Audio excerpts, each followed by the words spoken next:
I had such a fantastic time playing Assassin's Creed Revelations.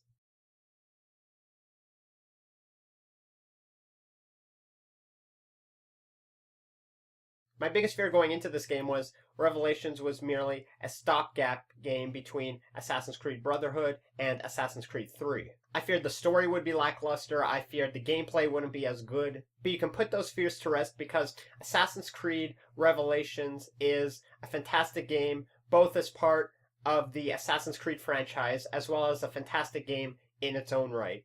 And what Revelations really is the final chapter of the Ezio trilogy. The game takes place around 30 or so years after Brotherhood, and we get a much older Ezio Auditore. Now, while I won't give away spoilers in this review, I will provide just a brief context to put the game in perspective. You playing Ezio are looking for 5 disc-like keys that have been hidden throughout Constantinople by Nicola Polo, Marco Polo's father. Altair actually instructed Nicola Polo to hide these 5 keys in Constantinople, and you actually get to live out a lot of Altair's memories within this game as well. And the reason you're searching for them is that these 5 keys are used to access the assassin's hidden library, and you really have no idea what's in this vault. And let me just say right off the bat that Constantinople in this game looks incredible. Now, it is similar to Brotherhood in the sense that you are climbing these flat stone buildings a lot of the time. You know, seeing as how you're from Italy, you're the outsider, you're the foreigner, and there's this great stranger in a strange land motif once you step ashore on Constantinople. And it's clear that the developers at Ubisoft put a lot of time recreating this ancient city from scratch. Now, what's changed in Revelations that we haven't seen in Brotherhood?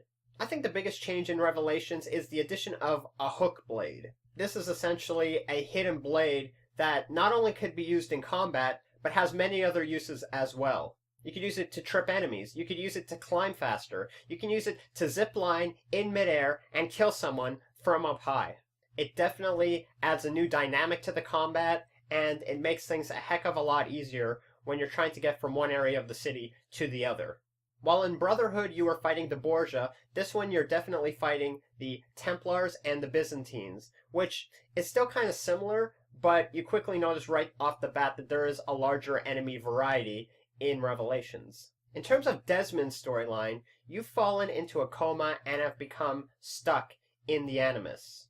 A new addition to gameplay is these new first-person platforming virtual reality missions that require you to actually go into the databanks of the Animus and recover lost memories from your past. In order to unlock these VR missions, you have to collect data fragments, and they're basically these little sparkling collectibles peppered throughout Constantinople. But again, I enjoyed it very much because the data fragments were often in inaccessible areas or hard-to-reach areas that you had to discover how to get them. I absolutely love this aspect of gaming, and I can't wait to see more, hopefully, in the next game.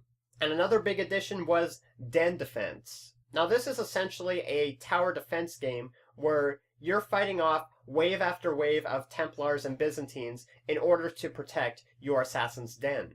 Now, these occur whenever your Templar awareness reaches critical levels. However, since I kept my Templar awareness down at very low levels, I only got to play this once very early on in the game. You're putting down barricades to prevent Byzantines from attacking, you're ordering crossbowmen and gunmen on top of roofs to kill them where they stand.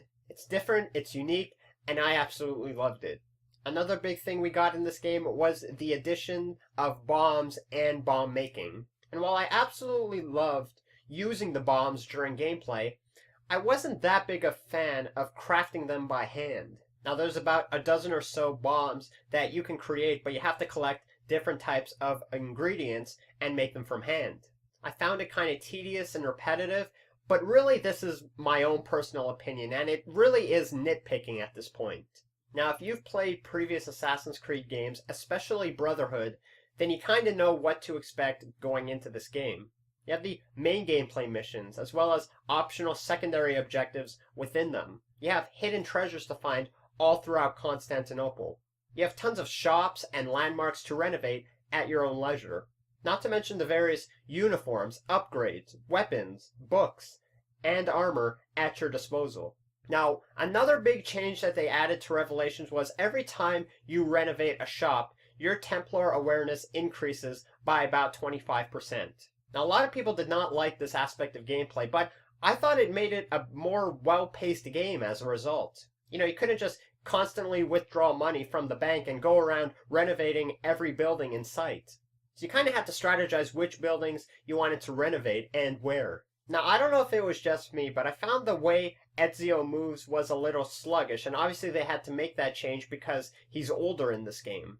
Of course, anyone would prefer a younger, more agile Ezio, but I don't think there was any way around it, and really, again, it's nitpicking at this point. Now, of course, I wanted to play Assassin's Creed Revelations before Assassin's Creed 3 was released. And really, it would be doing a great disservice not playing the previous Assassin's Creed games before Assassin's Creed 3 is released.